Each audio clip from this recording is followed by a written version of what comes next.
Gracias nuevamente.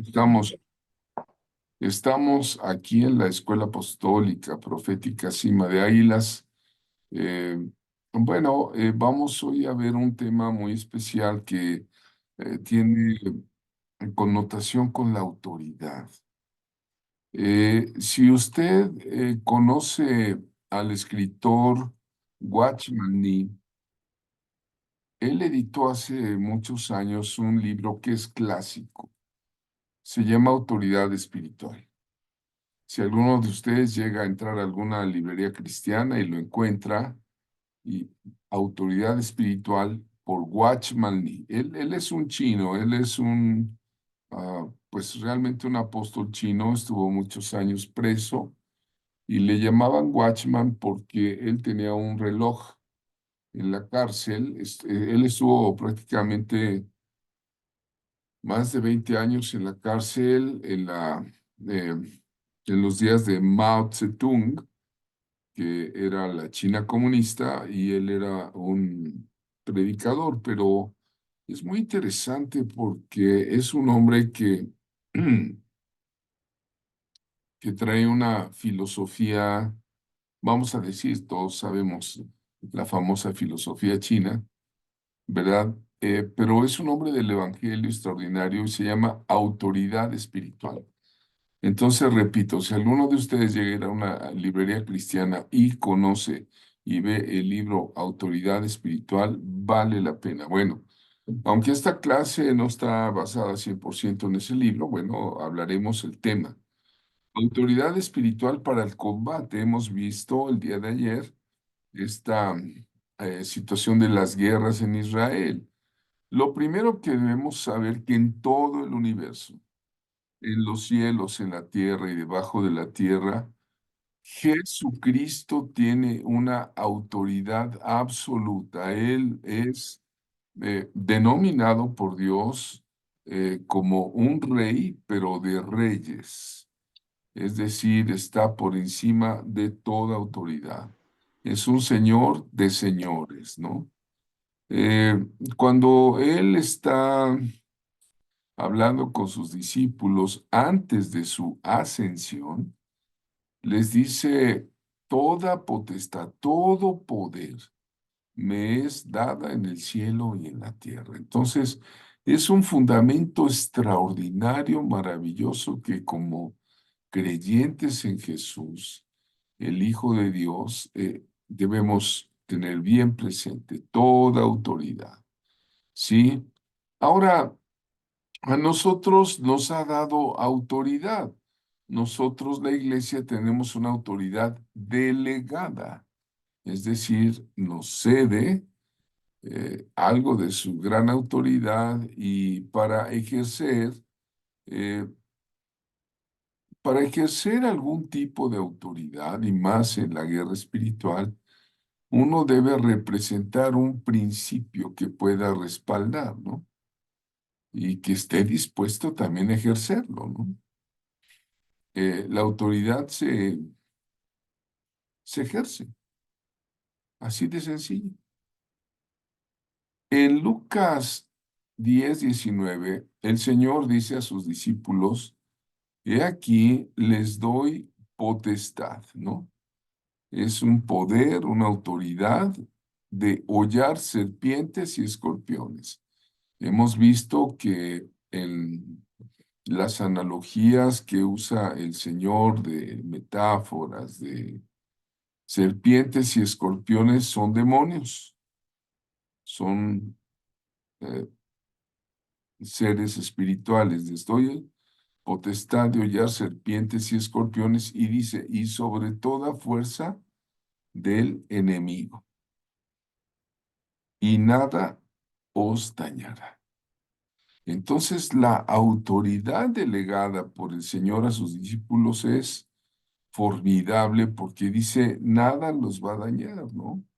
Ahora, la autoridad espiritual viene del Señor y no es humana. Esto es algo muy, muy particular. Viene de la eternidad, del trono de Dios y no es humana. Por eso hemos dicho varias veces que nadie puede tener una investidura de autoridad que no le haya sido dada. La autoridad es un derecho legal, en este caso de quien viene del Señor. Es el poder para requerir obediencia a una persona o a un grupo, en este caso una congregación, para regular o modificar su conducta. La persona que tiene la autoridad, y no voy a hablar ahorita de la iglesia, sino cualquier autoridad, eh, pues tiene un derecho legal, sea el maestro en la escuela, eh, el funcionario en los ámbitos gubernamentales, vamos a decir las direcciones o gerencias en las empresas, ¿no? Entonces, la autoridad espiritual, que es lo que nos compete, eh, viene del Señor y no es humana ni dada por hombre, ¿no? Aunque un hombre quiera hacerse representar, si no hay respaldo del Señor, no funciona. No funciona. Puede emitir juicios, puede emitir leyes, puede emitir, eh, pero no va a funcionar la autoridad espiritual que no venga del que la tiene, que es Jesucristo. Entonces, en cuanto a la estrategia militar en el reino de Dios, ¿verdad? Vamos a poner el ejemplo de Elías. El profeta Elías, aunque se sentía solo, alguna vez le dijo al Señor, solamente yo estoy aquí en medio de tantos falsos profetas y un reinado impío, ¿no? En Primera de Reyes 19:14, a pesar de sentirse solo, él tenía un celo que lo llevó a luchar. Ahí en Primera de Reyes 19:14, Elías dice, he sentido un vivo celo por Jehová Dios de los ejércitos, porque los hijos de Israel han dejado tu pacto, han derribado tus altares y han matado a espada a tus profetas, y solo yo he quedado y me buscan para quitarme la vida, ¿no? Entonces vean cómo se sentía Elías y vamos a ver un poquito el asunto de la guerra.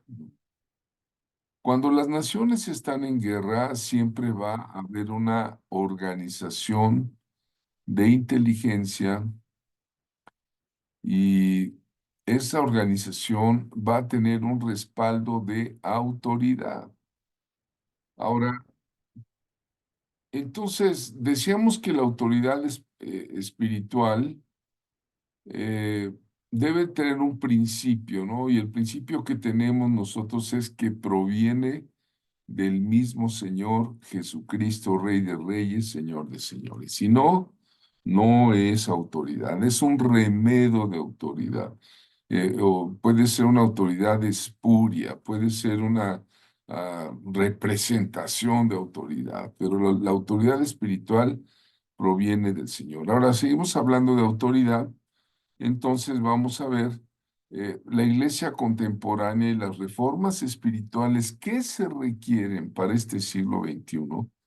Requiere de cierta autoridad. Miren, toda milicia, hablando de guerra, tiene una organización, tiene un orden. Hay mandos, rangos, obediencia y normas, como vemos en la diapositiva del ejército eh, que está allí.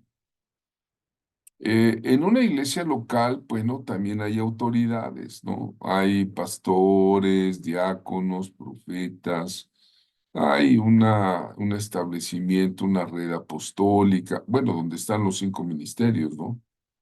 Hay maestros, maestros de niños, maestros de jóvenes, hay una una organización. Y en la organización hay un orden, ¿no? Entonces, hemos dicho que la autoridad es un derecho legal, un poder eh, donde se requiere obediencia para regular o modificar la conducta, ¿no? Por ejemplo, un maestro de la escuela dominical trae sus clases, viene preparado, supongo, viene en oración, y bueno, él le dice a los niños la dinámica que se va a hacer. El maestro es el que lleva la autoridad, ¿no? Ahora, un soldado en el campo de batalla, en el mundo natural, no hace lo que le place, no hace lo que quiere, ¿verdad? Sino va a pues, seguir órdenes de un comandante en este sentido de rangos. Y un soldado se requiere obediencia total, ¿no? En la milicia, si no hay obediencia total a los rangos, se vuelve una anarquía, ¿no? La anarquía es el contragobierno, donde cada quien hace lo que quiere, ¿verdad? Y no hay nada de mayor importancia que la obediencia. Lo mismo sucede en el reino espiritual, ¿sí? Lo mismo. Entonces hay una relación entre autoridad y obediencia.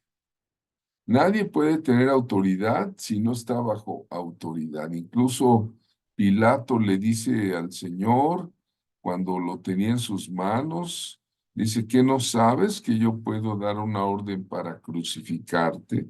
¿Y qué le dice Jesús? Ninguna autoridad tendría si no tuviese sido dada de lo alto. O sea, Pilato tenía que reportar a otra autoridad que le daba un derecho territorial sobre Israel, ¿no? Entonces, autoridad y obediencia van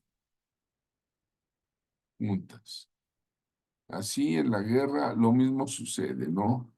Entonces, si quieres ser efectivo en la guerra espiritual, pues debes seguir ciertas instrucciones. Para nosotros los cristianos, Dios es la máxima autoridad, pero también tenemos un libro de autoridad. Por eso ayer decíamos, ¿no? Que el campo ah, de, ah, de trabajo es la iglesia. Ahora, regreso al tema de la autoridad, el llamado del Señor a ejercer la autoridad. Primero, el Señor se rodeó de un círculo de personas que llamó discípulos. En griego es macetes. Discípulo es alumnos, alguien que aprende de un maestro, ¿no? Y dice Lucas 9, y tomé versículos 1, 2 y 6, dice, entonces, llamando a sus 12 discípulos, les dio poder y autoridad sobre todos los demonios y para sanar enfermedades. Y los envió a predicar el reino de Dios y a sanar a los enfermos, y saliendo ellos recorrían todas las aldeas, predicando las buenas noticias, el evangelio, y sanando por todas partes. Entonces el Señor le da a los discípulos la autoridad, ¿sí? Entonces, creo que en las reformas espirituales que vienen, nosotros debemos solicitar autoridad al Señor. Tal Y cual esa esta autoridad persona nos solicitaba, delegada pues se que sucede. recibe también en relación a la obediencia. Ahora, no solamente tuvo 12 discípulos que les dedicó prácticamente 3 años y medio de trabajar con ellos, salir, entrar con ellos, eh, sino también él vio la necesidad de discipular a otro grupo que le llamó de los 70, ¿no? Entonces fue viendo de quiénes le servían y seguramente dice la escritura que cuando él escogió a los apóstoles, a los 12, se pasó la noche orando. Yo creo que cuando escogió a los 70 también fue viendo quiénes serán los que podían tener eh, la gran misión que Dios le dio a Jesucristo, ¿no? Y esos 70 que les dice, aquí les doy potestad de hollar sobre las serpientes y sobre los escorpiones y sobre toda fuerza del enemigo y nada los dañará. Y esos 70 se fueron con gozo de dos en dos a las ciudades, ¿no? Ahora, el llamado del Señor a ejercer autoridad también es para todos los creyentes. No nada más fue para los 12 ni para los 70, sino para todos los que creyeran. Si tú crees, tienes una autoridad delegada. Ve en Marcos 16, 17, 20, él incluso dice, bueno, va a haber algo que los distinga, va a haber señales. Y dice Marcos 16 en adelante del 17, y estas señales seguirán a los que creen. ¿A quiénes? A los que creen, a los que tienen la suficiente fe, la suficiente convicción, la suficiente certeza en el Señor. Dice estas señales. En mi nombre echarán fuera demonios. Ahí hay una autoridad para echarlos fuera. Todos los creyentes, ¿eh? Hablarán nuevas lenguas. Tomarán serpientes. Y si bebieren cosa mortífera, no les dañará. Sobre los enfermos pondrán sus manos y sanarán. Dice la Escritura, y el Señor, después que les habló, fue recibido arriba en el cielo y se sentó a la diestra de Dios. Esto ya habla de Cristo ascendido. Deja una autoridad a los que creyeran, a los creyentes, ¿sí? Y saliendo, predicaron en todas partes. ¿En dónde? En todas partes. La gran comisión es para todas las naciones. Y dice, obrando con ellos el Señor y confirmando la palabra con las señales que le seguían. Entonces, aquí todos los creyentes tienen autoridad, autoridad espiritual dada por el Señor. Ahora va. Ahora a la iglesia. El Señor le da una, vamos a llamarle una porción especial de autoridad a la iglesia. ¿La iglesia quiénes son? Personas, nacidos de nuevo, nosotros, como creyentes y como creyentes reunidos, porque eclesia significa una congregación, es un lugar de reunión, o sea, eclesia es asamblea. En griego también es una asamblea, o sea, son los nacidos de nuevo, pero reunidos. Vamos a ver algunos versículos de el llamado del Señor a ejercer autoridad. Está en Santiago 4:7. Someteos pues a Dios, resistid al diablo y huirá de vosotros. Bueno, yo creo que también esta es personal, ¿no? Primera de Pedro 5:8, sean sobrios y velen, porque vuestro adversario, el diablo, cual león rugiente, anda alrededor, buscando a quien devorar, al cual resistan firmes en la fe. Hemos dicho que la palabra griega resistan es totalmente de milicia. Está hablando de alguien que milita, de un militar, al cual resistir firmes en la fe. Lo mismo Santiago usa el verbo resistir al diablo, al cual resistir firmes en la fe, dice Pedro 5:9, sabiendo que las mismas aflicciones han de ser cumplidas en vuestros hermanos que están en el mundo. Bueno, regresamos al tema, la guerra espiritual del príncipe de paz. Para guerrear es necesario poder ejercer algún tipo de autoridad.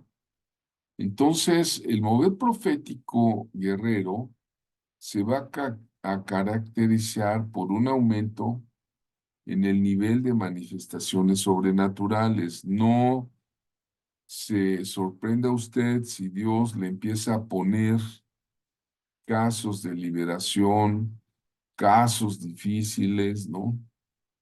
Que requieren que el evangelio les sea dado, ¿no? Hoy estuve hablando con una chica, más bien una señora, eh, adoradora de la muerte.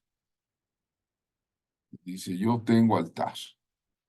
Y estuve platicando con ella y terminó llevándose un libro del Evangelio.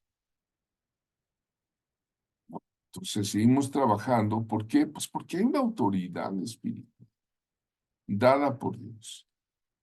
Entonces, esa autoridad es para ejecutar los juicios que Dios ya determinó para desterrar todos los focos de maldad, de violencia que están en todos lados, en las naciones. ¿Verdad? Dice Romanos 12:21, no seas vencido de lo malo, sino vence con el bien al mal, ¿no? Entonces los cristianos tenemos el deber y el atributo de ejercer la autoridad que Jesucristo da. Ahora, Él anduvo haciendo bienes y sanando a todos los oprimidos por el diablo. Esa es la autoridad también delegada que usted y yo tenemos.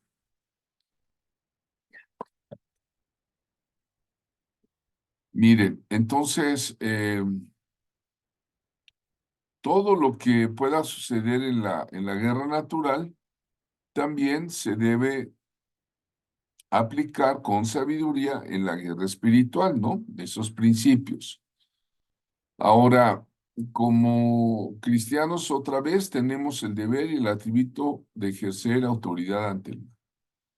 Ahora, hay dos palabras muy importantes en la Biblia hablando de autoridad y que están relacionadas: el poder y la autoridad. ¿Qué le parece? Ahora, usted dirá, ¿cuál es la diferencia entre el poder y la autoridad? A ver, dígame. Bueno, ahorita vamos a verla. No sé si ya llegó por ahí eh, Anita Falcón o alguno de mis queridos maestros. No los veo ahorita para que hagan un comentario sobre la autoridad. Rafael, mm, ¿quién anda allí? ¿Estás por ahí, Rafael? Rafa Martínez, no, No, parece, no lo veo. no lo veo. Anita Falcón, Roberto Cedillo.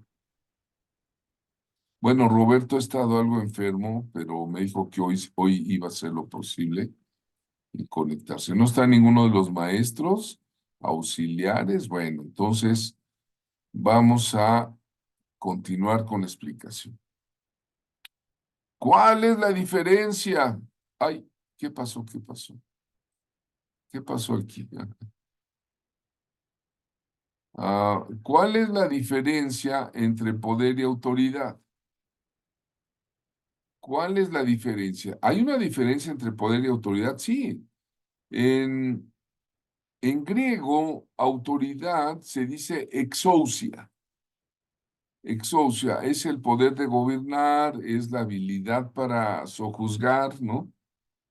Es el derecho de ejercer el poder.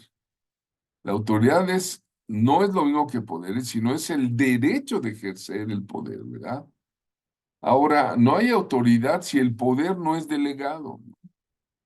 En esto de la guerra espiritual, es el Señor el que te va a dar el poder. eh, Ahora, no hay autoridad si el poder no es usado. El poder se usa, ¿no? Entonces, vamos a ver, aprenda si alguien allá en casa diga exousia. Exousia es autoridad. Exousia. Ahora vamos a ver poder. Poder es dunamis. Dunamis. Dunamis es una palabra muy activa, explosiva. De hecho, es explosiva, así como decir ¡pum! ¿Verdad? Ese es poder. Como, como dinamita. Precisamente la palabra dinamita viene de la palabra dunamis, ¿no? El poder es usado para describir fortaleza o habilidad. Es un dinamismo que hace, que capacita para que la gente haga algo. En este caso, hemos visto cómo la autoridad y el poder delegado por el Señor a los discípulos, a los 70, a los creyentes y a la iglesia está vigente. ¿Verdad? Y el poder va a hacer que las cosas cambien, aún en circunstancias opuestas. Bueno, qué padre, qué bonito. Toda la iglesia está diciendo, yo quiero tener ese poder, esa autoridad para la guerra espiritual, para echar fuera demonios, para demostrar el poder de Dios. Pero aquí viene algo. Ojo, son tres cosas, ¿eh? Ya vimos lo que es la autoridad, ya vimos lo que es el poder y ahora vamos a ver lo que es la responsabilidad.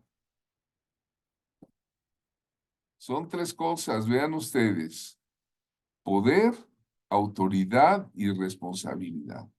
Cuando Dios, o vamos a hablar en un ejército, hay alguien que tiene poder o autoridad, también tiene una responsabilidad. En una empresa, cuando alguien tiene poder y autoridad o un cargo, también tiene una responsabilidad. En una institución de gobierno, cuando alguien va a ejercer un poder, una autoridad, también tiene una responsabilidad. Ahora, eso es lo que no le gusta a muchos hermanos. Quieren el poder y la autoridad, pero sin responsabilidad. Para definir responsabilidad, alguien dijo, bueno, es responder con habilidad, ¿no? La responsabilidad es la disposición a ser evaluado. Cuando se te da un poder, una autoridad, es la disposición a ser examinado, evaluado, aceptar la respuesta de los resultados, ¿verdad? Mucha gente quiere el derecho de usar el poder,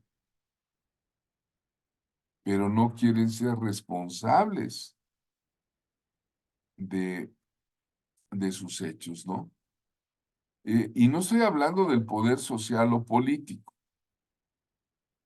Jesús nos cambia un paradigma, dice, el que quiera ser mayor entre ustedes tendrá que ser el siervo de los demás. Y entonces, para demostrar ese poder, porque ya había algunos discípulos que incluso habían mandado a su mamá por delante para decirle, cuando vengas en tu reino, mami, mami, diles que me ponga uno a un lado y el otro al otro, ¿verdad?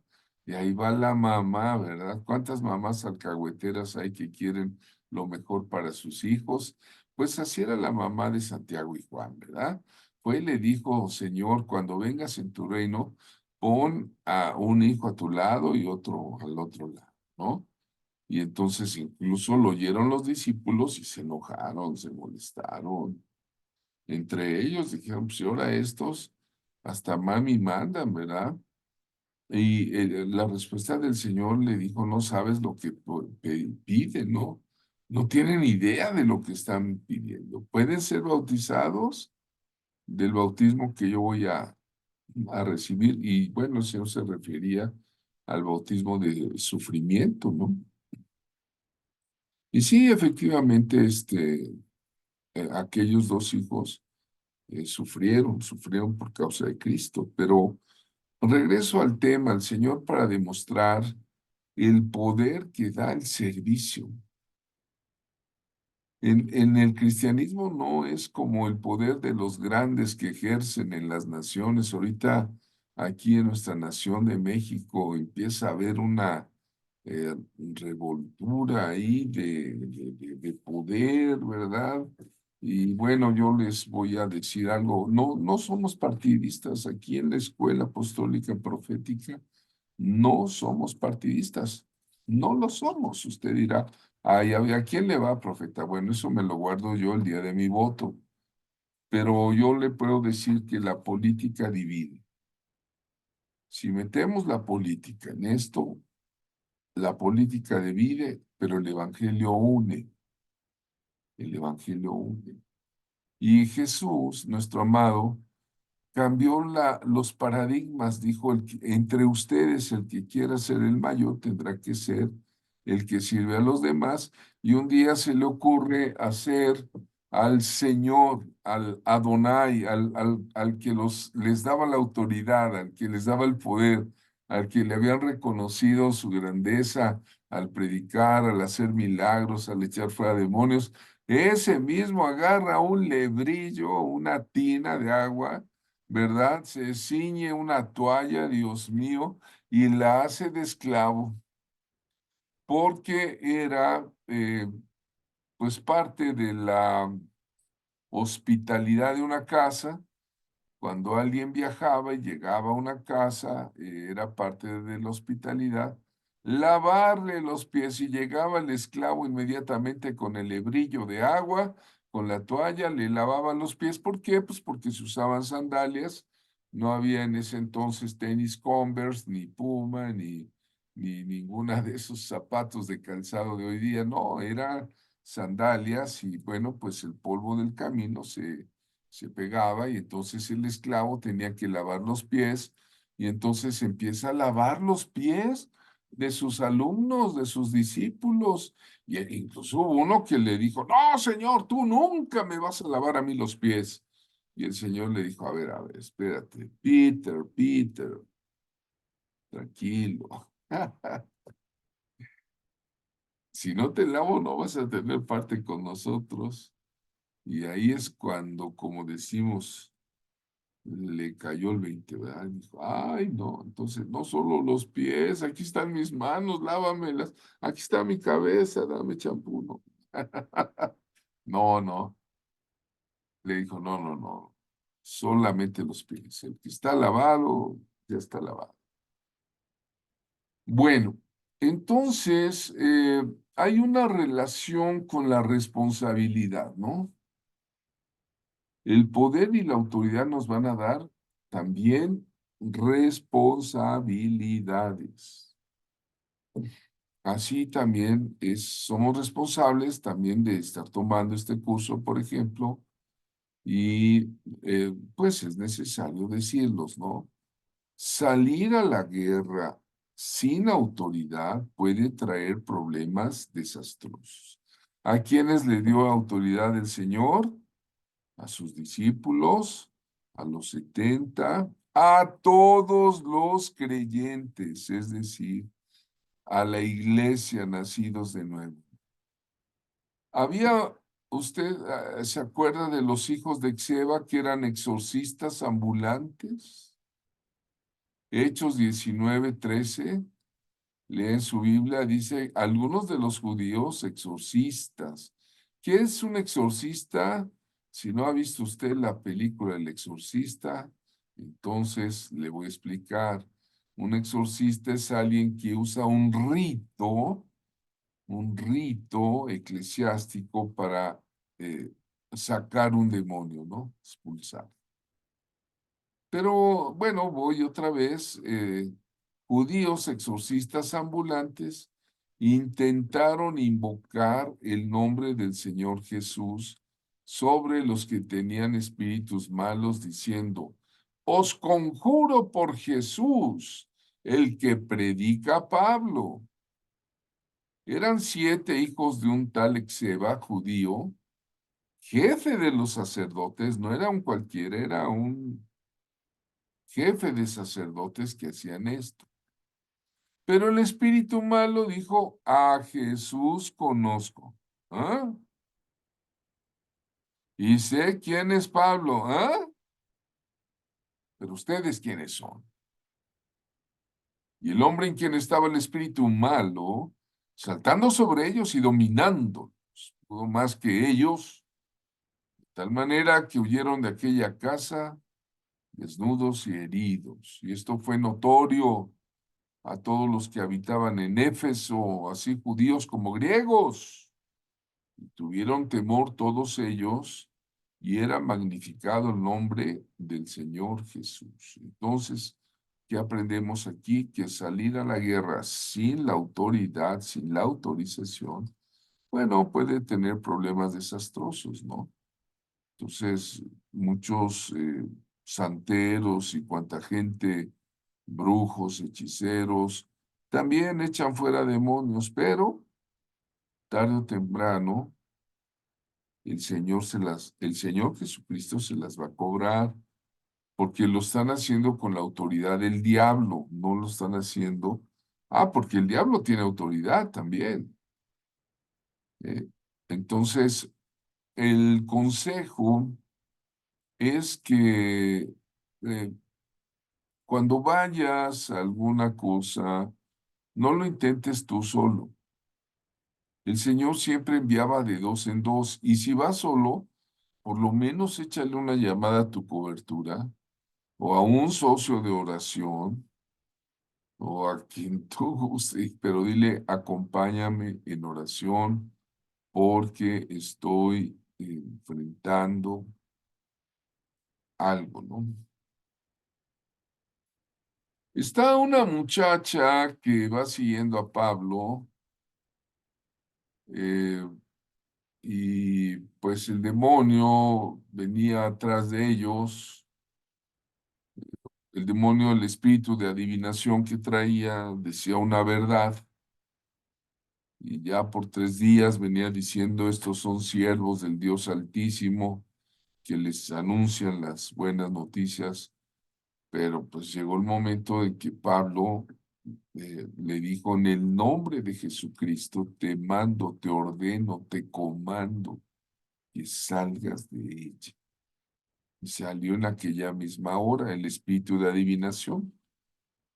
Esta mujer era pues una esclava que dejaba grandes ganancias a sus amos. Entonces, vean la autoridad de Pablo, le dice, te mando en el nombre de Jesús que salgas de ella. Y salió en aquella misma hora. Algunos dirán, pues ¿por qué si venía diciendo la verdad, venía proclamando? Ah, Pablo era muy inteligente y no quería que el evangelio que él estaba predicando lo relacionaran con la adivinación. Porque, y por cierto, hay una línea muy delgada, entre la profecía y la adivinación. Bueno, entonces, el llamado a ejercer autoridad, ¿no? La palabra de Dios da autoridad en diversos ejemplos. Ya dijimos a los discípulos, a los 70, a todos los creyentes, cuanto más, pues a la gente apostólica, profética, a quienes tienen alguna autoridad. Entonces tenemos nuevos recursos de revelación, ¿no? Aquí en la escuela de profetas uso los profetas guerreros, pero también apóstoles. Miren, aquí estoy con mi amigo Oscar Venegas, el apóstol Carlos Gordillo y con el apóstol Aquino, ¿no? Entonces, pues somos llamados con la autoridad espiritual que Dios nos vaya a dar y a todo este grupo que está.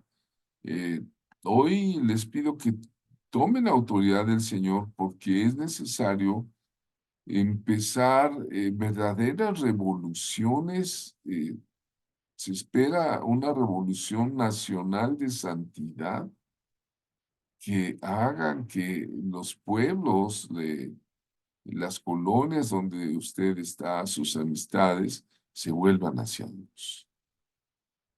Es lo que espera en estos tiempos, en esta década, ya dijimos, la década del evangelismo, y va a haber una transformación profunda y radical con todo lo que haya de autoridad. Ahí estoy con mis amigos, los profetas, con Ronnie Chávez, con Oscar Venegas, ¿verdad? Ahí estamos platicando y bueno. Entonces, vamos a hablar un poquito de rangos militares. Hay rangos de autoridad, pero ojo, aquí viene algo sumamente importante y perdón si piso callos de alguien, no me importa. Si yo quisiera servir a los hombres y quedar bien con ellos, pues qué chido, ¿no? Pero no me importa. A mí me importa solamente servir al Señor Jesucristo, que es el que me llamó, dice, ¿no? A veces en la iglesia se ponen rangos, como si fueran rangos militares, en un sistema jerárquico. Y ahí vemos que Jesús lo que ama es el servicio. Pero no, a veces se ponen sistemas jerárquicos, como que se puede usar en las Fuerzas Armadas, ¿no? A veces en las Fuerzas Armadas hay ascensos por escalafón, ¿no? Primero el soldado raso y luego ya se vuelve cabo y si la hizo se vuelve sargento segundo, sargento primero y luego sigue, ¿verdad? Teniente coronel y ya coronel, ¿no?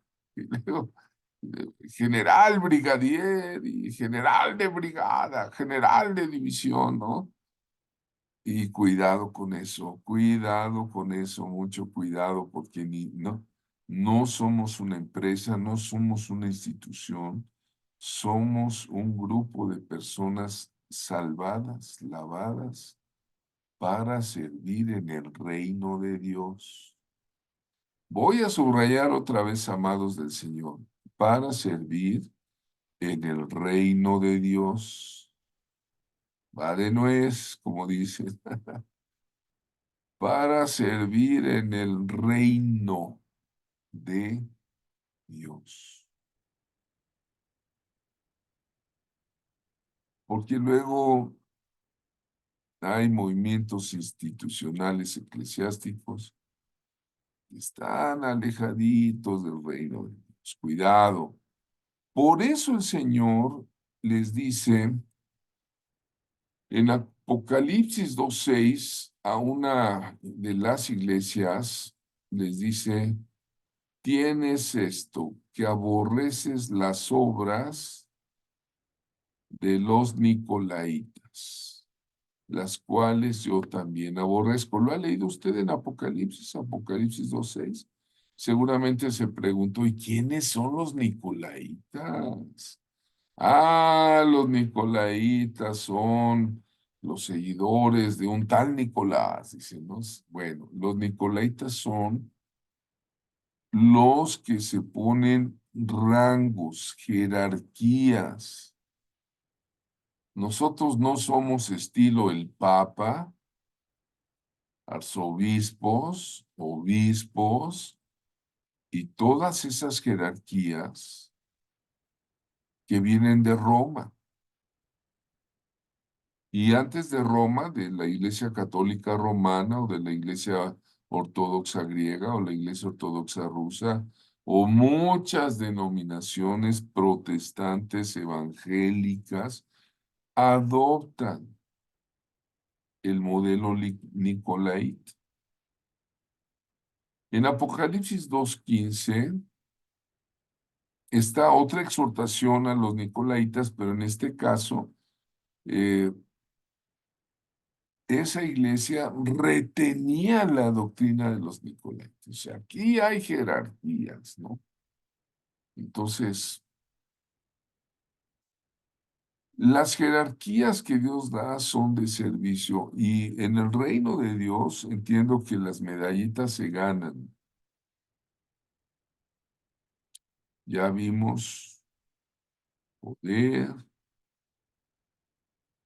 autoridad, vimos la relación que hay con la obediencia, autoridad y obediencia, y también responsabilidad, ¿no? Alguien hizo esto, rangos en la milicia natural y la milicia espiritual. Me pareció curioso ponerlo, ¿no? En lo natural, el Ejército de México está ahí y en otra lo espiritual, ¿no? O sea, y entonces dijeron, bueno, pues es que vamos a empezar desde abajo. La tropa, maestros, diáconos y congregantes, luego, evangelistas son los oficiales, los jefes, los pastores, el general brigadier, una estrella, el profeta nacional, el general de brigada con 2 estrellas, el profeta continental, el general de división, 3 estrellas, apóstoles nacionales. Luego el secretario de la defensa con 4 estrellas. ¿Sí han visto que se ponen estrellitas en sus medallas? Apóstoles continentales y profetas a las naciones. Y el comandante supremo de 5 estrellas, el Señor Jesucristo. Ese sí se lo acepto. Sí, pero lo demás es nicolaísmo, creo yo, ¿no? Tiene un poquito ahí como de rangos, ¿no? Bueno, vamos a hacer comentarios sobre este asunto del poder, la autoridad, cómo el Señor lo dedicó. Finalizo la presentación. Bien, pues buenas noches. Seguimos con nuestros temas del curso La Guerra Espiritual del Príncipe de Paz. Todas estas charlas están siendo grabadas para que usted las pueda otra vez volver a ver y bueno, si eh, hay alguna pregunta, pues también me la puede hacer en corto, no solamente en las sesiones que tenemos después de la clase, ¿no? Estas sesiones no se graban, nada más se comentan entre los alumnos inscritos. Eh, pero bueno, vamos a ver ahora el tema estrategia de la guerra espiritual profética. Empezamos a ya usar la palabra estrategia, ¿no? ¿Se acuerdan ustedes que ya lo enseñamos? Estrategia es la forma en que el idioma griego decía guerra, combate, batalla, estrategia, ¿no? Y bueno, lo primero que vamos a ver es que para ser efectivo en la guerra hay que entrar en la zona de combate, ¿no? Y vamos a la zona de combate con 2 principios básicos, fe y unidad, ¿no? Fe. Entonces, durante una guerra, una invasión en el mundo natural, un ejército que entra a la zona de combate bueno, pues va a conquistar a sus enemigos y va a reclamar el territorio que está conquistando, ¿no? El entrenamiento básico es útil y es necesario que el entrenamiento sea puesto en acción, ¿no? Por ejemplo, aquí hay algunas personas que hablaron que, pues yo no estaba muy entrenada en la liberación, pero pues la hice, pues a través de la Biblia, a través de la oración, ¿no? Y bueno, y a veces es necesaria la fe y la unidad. Hay casos tan difíciles como una persona que ha servido a Satanás por más de 50 años, pues requiere una liberación que es todo un proceso, ¿verdad? Pero no espere usted 50 años de liberación tampoco, no. No, el Señor la puede liberar en un momento específico, cuando Él quiere, como quiera, pero sí es necesario tener la fe y la unidad. Siempre, generalmente, el pueblo de Dios es bueno que trabajemos en equipo. En Josué 6, 3, 5, hace un par de clases, alguien nos hablaba de rodear la ciudad, ¿no? En Josué 6, hablando de Jericó, que estaba cerrada, bien cerrada, dice. Entonces Dios da una estrategia. Aquí entran las estrategias y decíamos que las estrategias son diferentes en diferentes condiciones, en diferentes momentos. Y Josué 6, 3 al 5 da la estrategia de rodear pues la ciudad. Dice, rodearéis pues la ciudad todos los hombres de guerra yendo alrededor de la ciudad una vez. Y esto haréis durante 6 días, ¿no? Entonces, un día, 2 días, 3, 6, darle la vuelta a Jericó. ¿Qué pasaba en Jericó? La gente estaba adentro, el ejército jericoidiano estaba ahí adentro, ¿no? Y los habitantes también, y pues nada más veían a Israel darle vueltas y seguramente decían, no, pues cuando estos van a tirar las murallas, ¿qué están haciendo? ¿Verdad? Están dando un dulce paseo alrededor de Jericó, pero no, había una estrategia espiritual en ello. 6 días. Y dice, y 7 sacerdotes llevarán 7 bocinas de cuernos de carnero delante del arca. Ojo, no eran cuernos de antílope, no eran 5 sacerdotes, no iban a estar atrás del arca y el arca de... No, Dios muchas veces va a dar cosas específicas a nuestro corazón. Recuerden que Él pone el querer como el hacer por su buena voluntad y nos va a explicar a nuestro espíritu interior el querer como el hacer, qué estrategia hacer. Alguien me decía, bueno, hay diversas estrategias. Bueno, vamos otra vez al tema en Josué 6, 3 al 5. 7 sacerdotes llevarán 7 bocinas de cuernos de carnero delante del arca. Y el séptimo día daréis 7 vueltas a la ciudad. Entonces llegó el día 7 y yo creo que los de Jericó dijeron, ¿y ahora qué? Pues ya estábamos acostumbrados a una vuelta diaria y ahora, no, se están pasando. ¿Cuántas llevan? No, pues ya van 5. No, pues ya van 6. Y los sacerdotes con las bocinas, ¿no?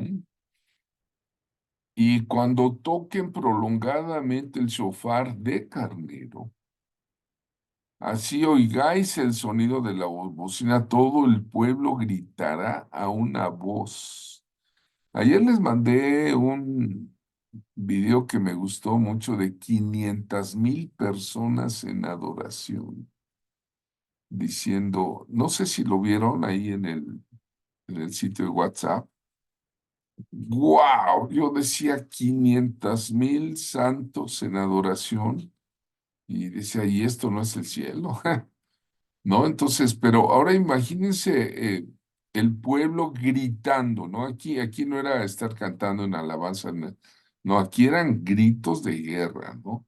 Y todo el pueblo gritará a una voz y el muro de la ciudad caerá. Es decir, no fueron nada más los toques de shofar, fue el grito del pueblo. Y ya que se rompan las murallas, cada uno irá hacia adelante. Entonces, vean ustedes la fe de seguir las instrucciones del Señor y la unidad, ¿sí? La unidad. Entonces, aquí, ¿quién tenía la instrucción? Josué. ¿Cuántos años echó Josué ahí con Moisés? 25 años casi, ¿no? Y les es asignada la autoridad por imposición de manos que usó aquel Moisés sobre Josué. Y llegan y el primer combate fue con Jericó y cayeron. ¿Se imaginan lo que pasó ahí? Pues que todo Canaán se enteró. Pues, hoy día te enteras de todo lo que pasa con la gente que conoces por el Facebook, ¿no? Hasta qué están comiendo, ¿no? En ese entonces no había internet, pero se enteró todo Canaán, la tierra, de cómo venía Israel, para tirar los muros de Jericó, ¿no? Entonces, esto sucedió. ¿Pero qué fue? Fue un acto de fe, de confianza absoluta en Dios, de una fe, y hoy día nuestra fe arraigada en Jesucristo. ¿Quién es el autor y consumador de la fe? Cristo Jesús. Todo lo que hagáis, hacedlo como para el Señor. Dice, creí, por lo tanto hablé. Esto es pronunciar palabras de fe acerca de algunas cosas con tu vida de oración, de unidad. Bueno, por eso somos iglesia, debe haber unidad de creencia, de propósito. A veces uno que otro dice, bueno, yo me salgo de la unidad, ¿no? Ya no quiero estar en tu iglesia, me voy a otra. Y bueno, pues es bendito sea Dios que existe la libertad gloriosa de los hijos de Dios. Pero eso no quita que sigamos perteneciendo al cuerpo de Cristo, ¿sí? Es cuando, es como, pues hay toda clase de hijos, ¿no? Entonces, la unidad en la creencia y en el propósito son necesarias en la guerra, ¿no? Y la oración y la cobertura también. Esto es muy, muy importante, la oración y la cobertura. Ahí estoy con mi amigo Pablo, Pablo Chávez. Estuvimos graduando ahí a un grupo de la escuela profética después de 5 tomos, ¿no? Y, y a mí me impresionó mucho lo que Pablo dijo de nuestra escuela. Dijo, yo lo que veo pues es una institución profética, ¿no? Y bueno, pues allá al fondo estaba Oscar Venegas. Y el espíritu de los profetas está sujeto a los profetas, y los tres creemos en Jesucristo. Cada uno tiene una trinchera, un ministerio. Estamos en unidad, ¿no? De creencia, de propósito, y en oración y cobertura. Y esto sucede también en la misma iglesia del Señor, ¿verdad? Una lucha, es un esfuerzo en equipo. Aquí, por ejemplo, estamos empezando a ser equipo de grupo, ¿sí? Los ejércitos deben cooperar unos con otros. Por ejemplo, ahorita ya nos llevamos de tarea la asignación de orar por la hermana Emilia, que está allá en Veracruz, que está ministrando a una ex bruja, ex satanista. Pues, ¿por qué no orar allá en tu casa, Señor? Ayuda a esta pastora a darle el poder, la autoridad. Yo desde aquí, pues levanto mis armas de guerra para derrotar al enemigo, ¿no? Y el comandante y jefe es Jesucristo, pero debemos movernos en unidad, en fe, ¿verdad? Entonces, vean ustedes la vida de oración. Por ejemplo, me gusta mucho esa foto donde están tomados las manos, la misma Biblia, un Señor, una fe, un bautismo. Dice la carta de Efesios capítulo 4, un Señor, una fe, un bautismo. Entonces, el equipo. Bueno, le voy a poner rápidamente algunos ejemplos. Creo que siempre la parte visual es muy, muy importante. Un ejemplo de estrategia, autoridad, unidad, ¿no? La autoridad ya dijimos que viene del Señor y que no es humana ni dada por el hombre, ¿no? Encontramos, por ejemplo, aquí bueno, este señor de azul es un profeta que ya partió con el Señor, y resulta que pues cuando un día después que partió con el Señor, yo tomé un báculo que él me dio, una vara que él me dio, y fui a tocar en homenaje a haberlo conocido, haber sido mi amigo. Y bueno, porque yo sabía que había una autoridad. Este hombre tenía una autoridad. Y, por ejemplo, diseñó la toma de la bahía de Acapulco en el 2017. Yo me pregunto, bueno, cuando alguien parte con el Señor, ¿quién va a tomar su lugar, no? Eh, ¿Quién va a tomar su lugar? ¿Qué trinchera le corresponde a usted también? ¿no? ¿Cuántos pueden decir como Isaías decía, heme aquí, envíame a mí, ¿verdad? Cuando se tomó la bahía de Acapulco, me mandaron esa foto, ahí está México, y esa foto es el día que se hizo esa toma, hubo un arco iris doble. Yo nunca vi ese arco iris porque estábamos dentro de un edificio allí en Acapulco, pero la estrategia que diseñó este hombre junto con Raúl, ahí está el pastor Anselmo, Anselmo Villegas, es un pastor de una iglesia de Acapulco. Vean ustedes, hicieron actos proféticos. Primero, tomaron una red y estuvieron orando sobre la red, la ungieron, etcétera. Mandaron a hacer unos arpones, pero arpones con picos de pez vela, así como que se iban inspirando, ¿no? Yo llevé una espada de pez espada que me regalaron en Ensenada, bajo California, una vez que fui a predicar allá al grupo de Gedeones. Alguien se metió a su oficina, descolgó esa espada de adorno y me dijo, el señor me dice que tenga eso. Bueno, llevamos esta clase de instrumentos, quizá alguien dirá, ay, es una locura, pero pues esta es una escuela profética, también se hacen actos proféticos, ¿no? Con la instrucción del Señor.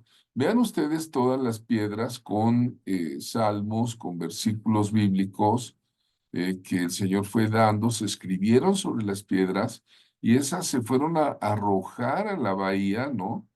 Se juntaron 12 intercesores, alquilamos dos lanchas y nos fuimos a ungir el mar, a ungir en el nombre de Jesús, a orar porque estaba muy contaminado y ya había dado el Señor revelación de espíritus malignos que salían del mar, tipo Leviatán, y estaban inundando la ciudad de Acapulco. Esto fue en el 2017.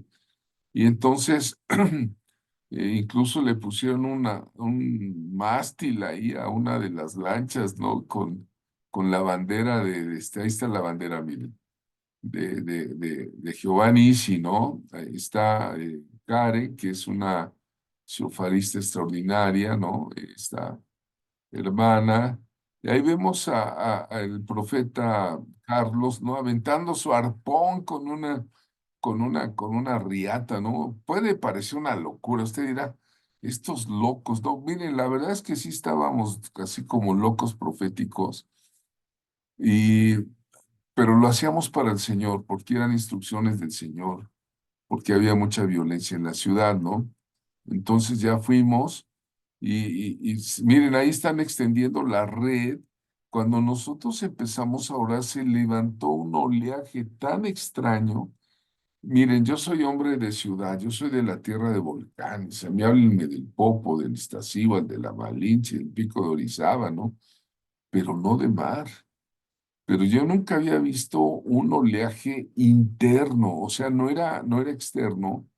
Y los muchachos que ya estaban listos para echarse y orar por el mar y todo, no se echaron porque en el momento dijo Dios, no se metan porque abajo se están moviendo potestades. Y bueno, ahí pusieron la red para, de acuerdo a lo profético, iban a atrapar demonios, ¿no? Y entonces ahí vamos, ahí con la compañía de profetas, ahí estamos, ¿no? Siempre orando, ya, bueno, ya pasaron muchas cosas y ya les he platicado de esto. La señal de Dios fue que a las 2 semanas Dios dio, vean ustedes, ahí están las fotos, una foto no miente, eh, de pescas milagrosas, ¿no? Esto que hicimos, todo este rollo que hicimos, fue para entre nosotros y Dios, entre la compañía profética y Dios. Nosotros no convocamos ni a ninguna prensa, ni ninguna rueda de prensa. Esto fue interno, fue de 12 loquitos en sus lanchas haciendo actos proféticos ¿verdad? Pero la respuesta fue esta. Y llegaron todos los biólogos, medios de comunicación diciendo, ¿qué pasó? Sí, en Acapulco ya no había pescado, estaba contaminado ya, los pescadores estaban dados a la droga, al alcohol, porque ya no había pescado, pero no, esos días me habla Karen y me dice, ¿ya vio lo que pasó en Acapulco, profeta? No, pues en Acapulco pasa de todo. Esta muchacha fue la que me habló y desde entonces no le falta su aceite de la unción, siempre me encarga, está distribuyendo allá en la costa. En fin, el caso es de que fueron toneladas, toneladas de peces que llegaron y cuando yo vi las fotos dije, Dios mío, esto pasó allí. Y fueron a las 2 semanas. Miren, el mensaje de Dios fue este. Ya para mí quedó clarísimo porque el Señor me lo reveló en mi corazón. Me dijo, sigan orando, hijitos. Esa fue una señal. Esto es una señal, ¿no? Y bueno, vean ustedes, cuando me entregó el báculo Carlos, 3 meses antes de partir, nadie sabía que iba a partir. Bueno, me dejó ahí un recuerdo, ¿no? Otro caso es la ciudad de Puebla. Llegaron dos profetas eran de Chiapas.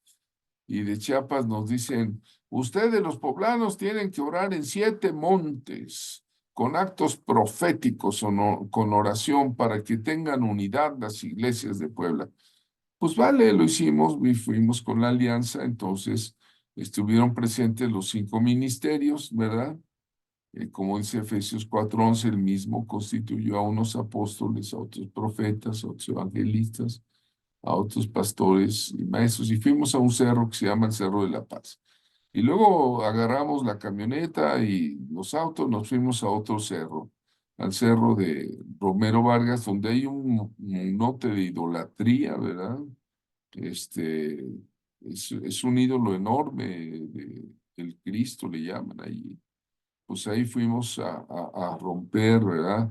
Y luego nos fuimos a otro lugar estratégico donde hubo batallas, derramamiento de sangre, de trascendencia histórica y nacional, ¿no? El Cerro de Loreto y Guadalupe. Y luego nos fuimos a otro cerro, el Cerro de Amalucan, que es famosísimo, donde los brujos hacen ritos, pactos, aquelarres. Y allá fuimos todos, un grupo de pastores, un grupo de hermanos, y luego nos fuimos a otro cerro donde hay fraccionamientos de gente riquísima, ultramillonaria, y vecinos de ahí, pues son gente de lo más pobre que viven en favelas, en casuchas. Y bueno, ahí vimos la desigualdad social y ahí está, miren, la bandera de México y ahí fuimos a orar, a romper toda esa maldición. Y luego nos fuimos a Sumiatla, ¿no? También brujería, hechicería. Y terminamos en la pirámide de Cholula, ahí estamos, ¿verdad? En Cholula, Puebla. Entonces, este, ahí pues en la iglesia de Cholula es donde estuvieron los conquistadores, hicieron una catedral encima de la pirámide, ¿no? Entonces, hermanos, la lucha es un esfuerzo de equipo. Los ejércitos deben cooperar unos con otros. O sea, decíamos hace rato, no lo haga solo, ¿no? Siempre busca un equipo, ¿no? Debe haber ahí alguien que diga, bueno, esto dice el Señor, que tenga una real autoridad espiritual. Y bueno, en el mundo natural, cuando un soldado es herido, sus amigos, el equipo, hacen esfuerzos por apoyarlo, rescatarlo. Estás pasando una prueba, estás pasando una dificultad, bueno, vamos a orar por ti. Entonces las tropas avanzan y no dejan a los débiles atrás, sino los colocan defendidos, ¿no? Hay por ahí hay un dicho que el ejército cristiano tiene la tendencia de disparar a sus propios heridos. No debe ser así. Debemos pues ayudar a la gente heridos que quieran recuperarse, eh, pecadores que quieran restaurarse, ¿no? La lucha es un esfuerzo de equipo, ¿verdad? Recuerden que no combatimos en nuestro propio nombre, sino en el nombre del reino del Señor Jesús. Y los creyentes debemos aprender a cooperar en el ámbito de la guerra espiritual. en lugar de estar peleándonos unos con otros. A veces alguien mencionó en la clase pasada o antepasada, ¿no? Que en su iglesia había chismes, pleitos, iras, contiendas, disensiones y esas obras de la carne, ¿verdad? En lugar de pelearnos unos con otros, pues mejor concentrarnos en ataque contra el enemigo, ¿no? Entonces, dice Romanos 15:1 que los que somos fuertes debemos soportar las flaquezas de los débiles y no agradarnos a nosotros mismos. También hay niños espirituales, ¿verdad? Entonces, los que son un poquito más fuertes, pues cargar a los niños, rescatarlos, ¿no? Esto sucedió en una de las guerras del Medio Oriente, ¿no? Donde pues un bombazo destruye unos edificios y ahí están los que son más fuertes a rescatar. Ayer le preguntaba yo a Rafa Martínez, oye, ¿qué pasa después de una lucha espiritual? ¿Cómo te has sentido? Y él decía, no, pues al principio estaba bien duro, pero pues era porque también él estaba enfrentando y hoy día, como le digo, bueno, pues ya tienes un equipo de oración, ¿no? No hay un desorden, ¿no? Yo creo que Romanos 12:10 es muy claro cuando dice, amaos los unos a los otros, con amor fraternal. En cuanto a honra, prefiriéndonos los unos a los otros, ¿no? Vean ustedes, a veces cómo quedas después de una batalla espiritual. Bueno, en una batalla normal, ¿verdad? Como ese chavo que se peleó, bueno, pues le tocaron ahí unos guantazos, y él también cómo le quedó la mano, ¿verdad? Todo, bueno, pues son heridas espirituales. Y a veces sí, sí, el enemigo nos pega como el león, miren, ¿no? Pobrecito león, cómo quedó, porque estuvo luchando también, ¿no? Eh, Lamentablemente he visto esto, ¿no? Que en la guerra espiritual sí puede haber heridas, pero eso no implica que nos acobardemos, que no hagamos lo que compete, ¿no? Eh, Siempre hay que seguir adelante. Estamos peleando en el nombre del Señor. No peleamos para nuestro propio provecho, aunque digan las lenguas. Nosotros estamos en una lucha a favor del reino de Dios, ¿no? Y si alguien sabe de heridas y ayudó al desvalido, así como estos jóvenes están rescatando al más débil, ¿no? El Señor Jesús sabe de eso, ¿eh? Ya voy a terminar, no se preocupen. Miren, eh, en esta escena encontramos a Simón de Cirene ayudando al Señor. Dice Mateo 27:32, el Señor estaba siendo herido en una batalla espiritual enorme, imponente, impresionante, dando su vida por nosotros. Dice, cuando salían, hallaron a un hombre de Cirene que se llamaba Simón, Mateo 27:32. Se llamaba Simón, y a este obligaron a que llevase la cruz. O sea, Jesús, el Señor estaba tan agotado, tan afectado con 39 latigazos del flagelo, con corona de espinas, 400 soldados lo escupieron. O sea, moralmente, espiritualmente, el Hijo de Dios pasó mucho. Y luego llevar una cruz para su propia condena, no. Entonces entró Simón de Cirene, lo obligaron a llevar la carga. Y los evangelios dicen, ese Simón de Cirene se convirtió, ¿eh?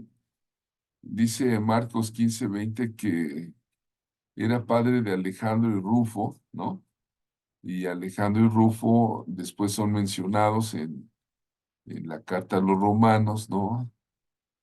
Como siervos de Jesucristo, o sea que no solamente se convirtió por ayudar al Señor, sino a sus hijos les transmitió el evangelio.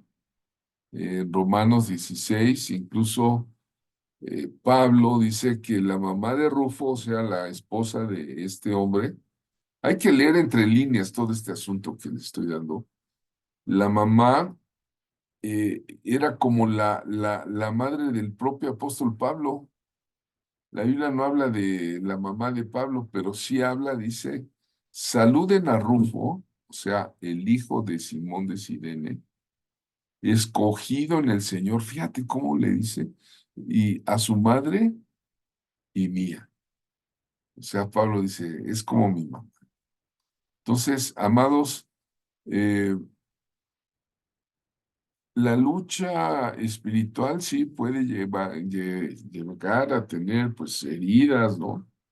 Pues el diablo es malo, es homicida desde el principio, es mentiroso, ¿no? Pero una cosa Dios hace, guardar nuestras vidas y finalmente Él es el victorioso. Él es campeón de campeones, señor de señores, ¿no?